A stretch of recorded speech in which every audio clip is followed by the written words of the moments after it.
A big focus, a group of 110 Indian students who were stranded in Iran and evacuated have finally come back home. They've landed in Delhi. A majority of them, 90, are from Jammu and Kashmir, and all of them were from Urmia Medical University. They're the first students group to be evacuated, transited via Armenia and Doha, and then boarded the flight to Delhi late last evening. Iran, as you know, is currently engaged in hostilities with Israel, and the families of Indian students have been desperately seeking help from the government. There have been massive protests over this issue in Kashmir, which actually sends the maximum number of students to Iran. Some students spoke to NDTV upon their return. As they landed, this is what they told my colleague Shubhang. The students that are standing right now with me do have a sense of relief. Well, I will straight away go to them and ask about the journey that they have been through. What is your name? My name is Ali. Ali, I want to know throughout whatever has gone through, throughout the journey, because it was a long, tiring journey that we have seen. Yes, it's very difficult for us. First of all, there was a lot of attacks, mostly in Tehran. Yes. So we will like to thank our embassy. So they helped to cross our borders land borders through Armenia, and we stayed for 1 day in Armenia, and then we come to Delhi. And there was very very much attack. एक तो बस जा रही थी, हमारी बस जा रही थी साइड से, हमारी साइड में आके मिसाइल पड़ी. मेरे पास वीडियो पे झूठ नहीं, साइड में मिसाइल पड़ी. तो मतलब वो बहुत उसमें बहुत डर लगा, घबराहट हो गई. जी घबराहट उस समय हो गई थी. इस समय कैसी स्थिति है ईरान में, अगर आप हाँ आंखों देखा पता है, जितना न्यूज़ में दिखा रहे मान लो वो सच है, वो उतना ही हो रहा है, उससे ज़्यादा हो रहा है. सच में बहुत है गलत. अच्छा लग रहा है वापस आकर? बहुत अच्छा लग रहा है वापस. आपका क्या नाम है? शेख अफजा. कहाँ से? कश्मीर से. जी. यहाँ पर कुछ ऐसे जानकारी मिल रही है कि जो स्टूडेंट्स हैं वो इतना थक गए हैं कि वो नहीं चाहते हैं कि अब उन्हें बसेस में लेके जाया जाए. ये कितना सही? जी बहुत सही है, क्योंकि हम लोग ऑलरेडी वहाँ बस से ट्रैवल करके आए हैं आर्मीनिया तक, फिर वहाँ पर भी हमें बस बॉर्डर से कैपिटल सिटी तक आना पड़ा. तो ये हमारे लिए बहुत डिफिकल्ट है. अभी अगर ये हम लोगों को पहले बता देते तो मे बी हम लोगों ने कुछ ऑलरेडी पहले प्री प्लान किया होगा. अभी इस मोमेंट पे टिकट्स भी अवेलेबल नहीं है, वो सर बच्चे अंदर वेट कर रहे, तो it's quite difficult for us to run. पा रही है कि अभी तक क्या होगा, बसेस चेंज होंगी या क्या होगा? अभी तो फिलहाल हम रिक्वेस्ट कर रहे हैं हमारे सीएम साहब से कि वो हमारे लिए कुछ अच्छा अरेंजमेंट करे, क्योंकि बसेस की कंडीशन भी स्टेबल नहीं है. So it's sort of difficult for अस. आपका क्या नाम है? हमारा सादिक. हमारा. आप भी कश्मीर से? जी. तो आप बता सकती हैं कि अब ईरान से वापस अब आ गए हैं, कहीं ना कहीं जो पढ़ाई है वो वहाँ पर छूट रही है, चाहते हैं कि जल्दी से जंग रुके ताकि पढ़ाई पूरी हो? ऑब्वियसली 100%. तो चाहते हैं कि वापस जाएं? हाँ जी.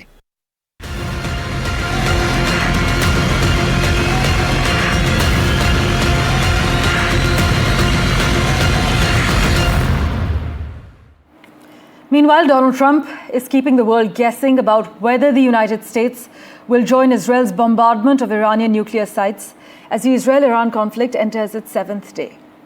Speaking outside the White House, Trump declined to say if he had made any decision on whether to join Israel's campaign. In fact, to quote the US president, he said, "I may do it, I may not do it. I mean, nobody knows what I'm going to do."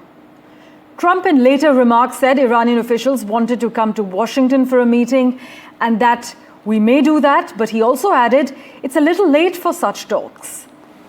Meanwhile, you must note that the foreign ministers of Germany, France and Britain plan to hold nuclear talks with their Iranian counterpart just this week on Friday in Geneva, aimed at persuading Iran to firmly guarantee that it will use its nuclear program solely for civilian purposes. This is what Reuters is reporting. Listen in to the US president's reaction.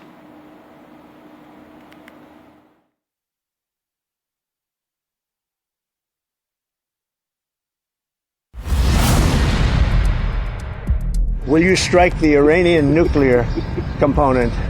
And what time exactly, sir? Sir, would you strike it? Would you please inform us so we can be there and watch? I mean, you don't know that I'm going to even do it. You don't know. I may do it. I may not do it. I mean, nobody knows what I'm going to do. Iran's got a lot of trouble, and they want to negotiate. And I said, why didn't you negotiate with me before? All this death and destruction. Why didn't you negotiate? I said to the people, why didn't you negotiate with me 2 weeks ago? And at the end, last minute, they said, no, we're not going to do that. And they got hit. Remember 60 days? And then came the 61 is going to become a very famous number. Really, nothing's too late. Have the Iranians reached out to you? Yes? And what did you say? I said it's very late. You know? I said it's very late. For an expert's view on the matter, joining us, journalist and Middle East expert, Dr. James Dorsey. Dr. Dorsey, thank you so much for your time. Is it fair to say that Trump has doubts about the certainty of success? Could this be one of the reasons he's still questioning whether to get involved and move forward with a strike? I think the major issue here is that Trump is keeping Iran guessing. His strategy, including the 60-day deadline, always was, I'm telling you what we're going to agree on, you agree to it, and if you don't agree to it, this is what's going to happen. We're now at the point where he has to decide whether this is going to happen or not. Keep in mind that he thinks he can go in, bust a bomb, nuclear facilities, go out, and that's where the war will stop. That is unlikely to be the case. Moreover, he has a divided base. Yes. Between those who believe that the United States should come to Israel's aid and should destroy the Iranian nuclear facilities, and those who think this is not America's war. In fact, Dr. Dorsey, wouldn't any American involvement drag the US into a prolonged war in the Middle East? And if that happens, what major global impact are we looking at, especially in the short term? It will drag it into a war. Whether that's a prolonged war or not, we will have to see. Right. Fact of the matter is that Iran, in military or in conventional military terms, is no match for either Israel or the United States. But Iran has other options, including asymmetric warfare, including attacks on U.S. military bases in third countries, right, which could risk then bringing those countries in. Indeed. So this is a very we're at a very dangerous moment, and the U.S. president could be taking a very risky decision.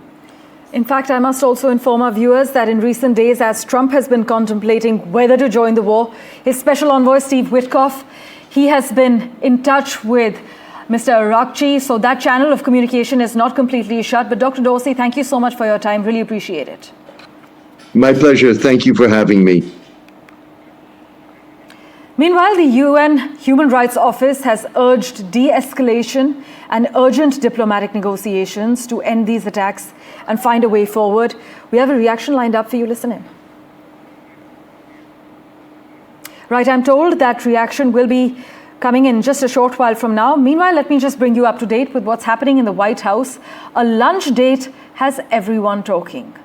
US President Donald Trump hosted Pakistan's Army Chief Asim Munir for lunch at the White House, declaring, and I quote, "I love Pakistan," and insisting he averted a war with India despite New Delhi bluntly repudiating his claims of mediation. Trump's lunch meeting with Mr. Munir preceded a phone call he had had on Tuesday night with Prime Minister Modi, in which he had invited him to stop by in Washington, D.C. on his way back from the G7 in Canada, suggesting efforts at mediation, which the US president has claimed at various times. India, as you are well aware, has swatted away the offer, the mediation efforts, saying Pakistan and India had a bilateral mechanism, which is what averted the all-out war. We have some reactions lined up for you. Listen in.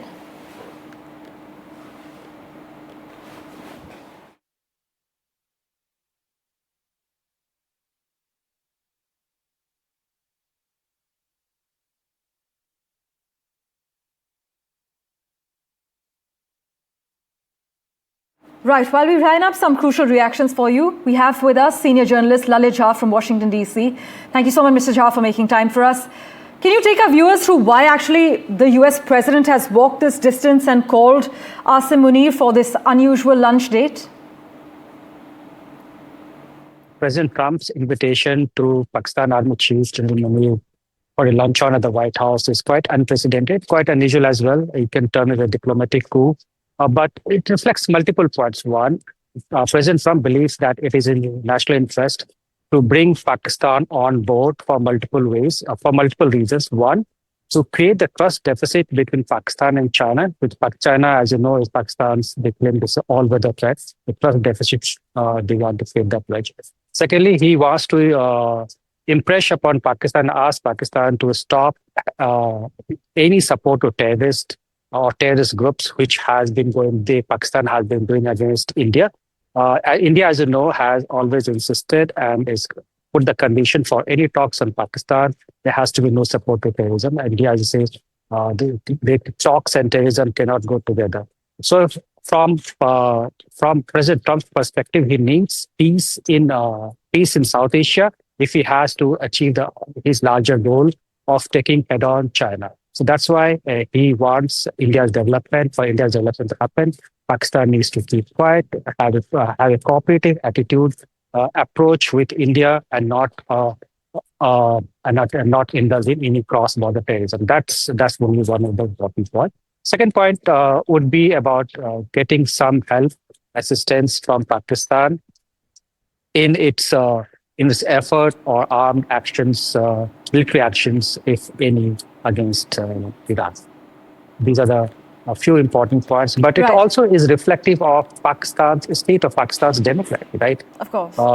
It is reflective of the poor state of Pakistan's democracy, where the elected leader has not been invited by the US president. Instead, he has opted to talk to army chief, which shows who the real ruler in Pakistan is, and what's the status of elected leaders of Pakistan.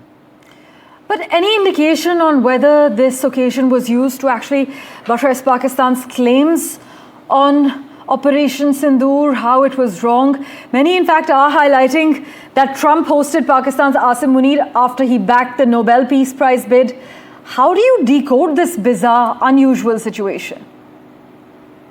It's very tough to digest it. But from Pakistan's perspective, yeah, they were saved from Indian attacks, right? When India was almost on the worst, butchering Pakistan, right? Attacking Pakistan, going deep into Pakistan, left, right, and center. Pakistan had no control of the airspace, right? It was, in a way, they were saved by the United States. If the war had continued for another 2 days, God knows where the state of Pakistan would have been. So for him, it's if you look from his perspective, it's pampering, buttering, and some reality fact check as well that Trump helped him save Pakistan. Mr. Jha, really appreciate your time. President Thank Trump's you so much. invitation to Pakistan. Thank you so much for joining us with your views. With that, let's turn our attention now to Prime Minister Modi's touchdown in Croatia. This is being called a historic visit. It's part of Prime Minister Modi's broader diplomatic tour, including Cyprus and Canada.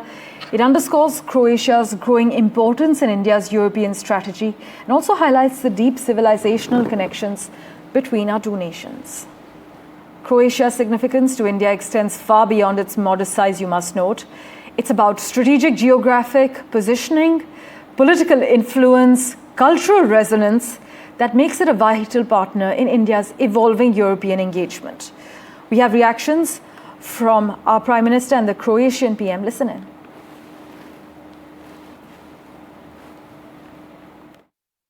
हम सहमत हैं कि आतंकवाद मानवता का दुश्मन है, लोकतंत्र में विश्वास रखने वाली शक्तियों का विरोधी है।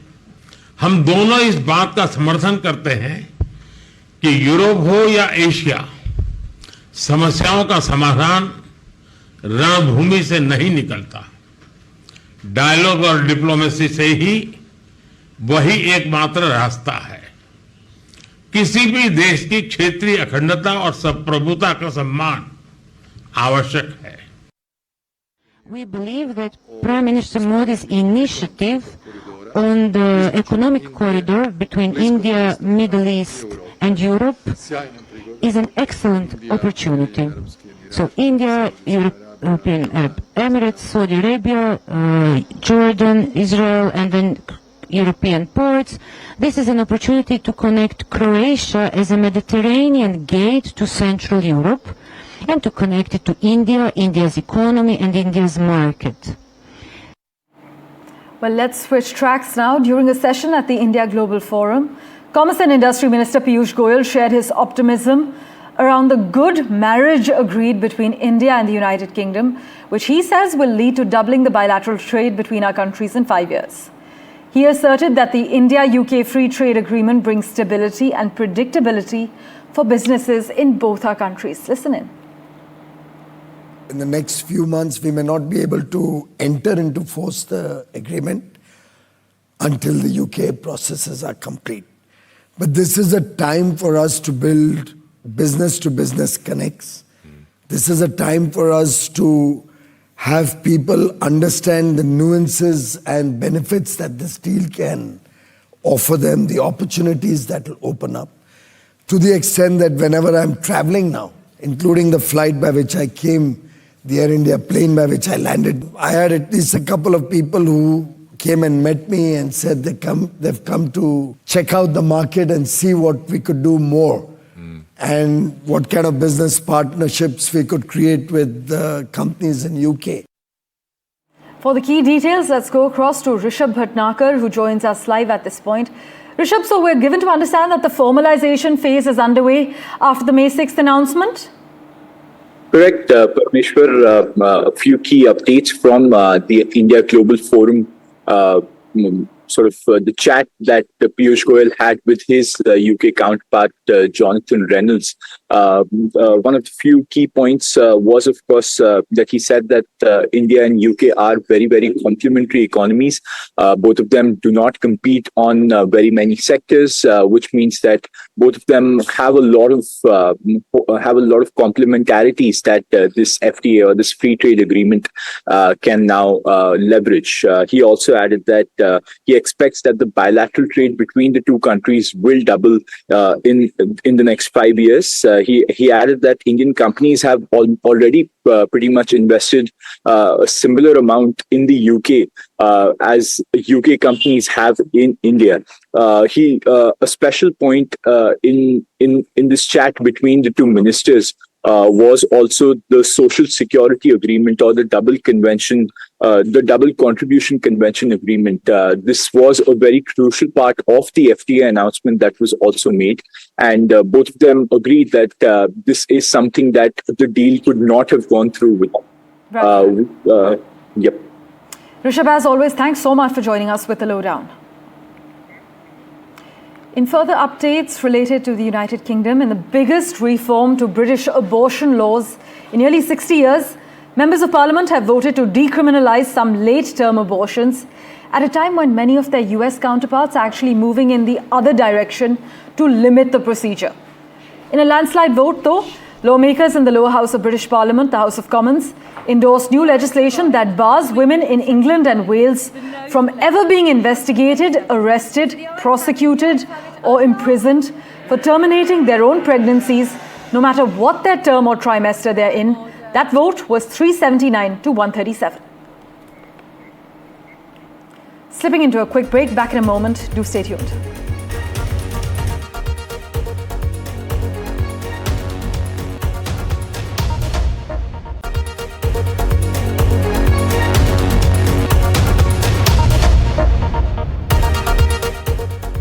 Well, the India Global Forum is set to announce the winner of the inaugural IGF Archer Amish Award for Storytellers next week.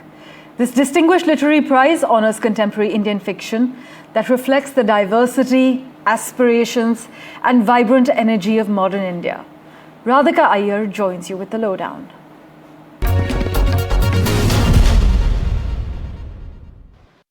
The might of the pen, as they call it. With me are two absolutely incredible writers, both who are known with a capital A.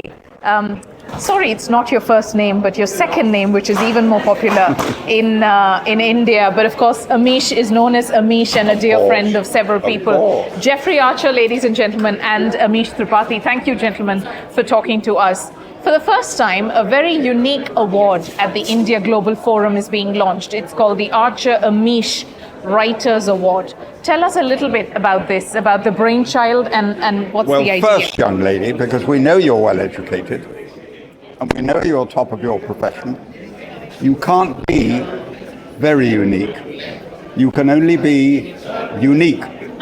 Got it? Yes. We are unique. Try your question again. The question again is, there is an Archer Amish Writers Award. There is a bully in Mr. Archer, but we'll not talk about that. We'll talk about the writer, Mr. Archer. Let me tell you the short stuff. Okay? Yes. First of all, what an honor to have my name associated with someone I've been a fan of from my school days. Second, we know, many lit fests, not just in the UK, even in India have shut down. There's been a shortage of funding. This is a $25,000 award. It's among the biggest in the world now, right? And look, many people make announcements, very few carry through. Fortunately, IGF India Global Forum, who we partnered with, Jeffrey Archer and I, are actually carrying through. The first award will be announced today. A $25,000 check will be given. This is actually one of the most valuable literary awards in the world, and he's behind it. No, Jeffrey Archer is the man. I am a fan. And the thing with Jeffrey... You are not sure about it. I don't have that money. The thing with Jeffrey and I agree on completely. We need to recognize storytellers, not just those with great writing. And good storyteller is someone who can force the reader to turn the page, just like Jeffrey That's can. rare. Right? Not unique, but which rare. Is rare. And that's what we want to recognize with this award. Jeffrey, if you want to have something, stop bragging up. Stop! Tell us about, are you excited? Have you read the works of any of the nominees? Yes, I've read all three. Yes. And it was tough. It was tough. We didn't agree. We agreed on first and second. Oh no, we agreed on third. We couldn't agree on first and second. And we debated for some time. Yeah. And then finally we came to a mid-path. Thank you so much for investing your time and watching this edition of The World 24/7. As always, we'll keep tracking the latest for you. Do stay tuned.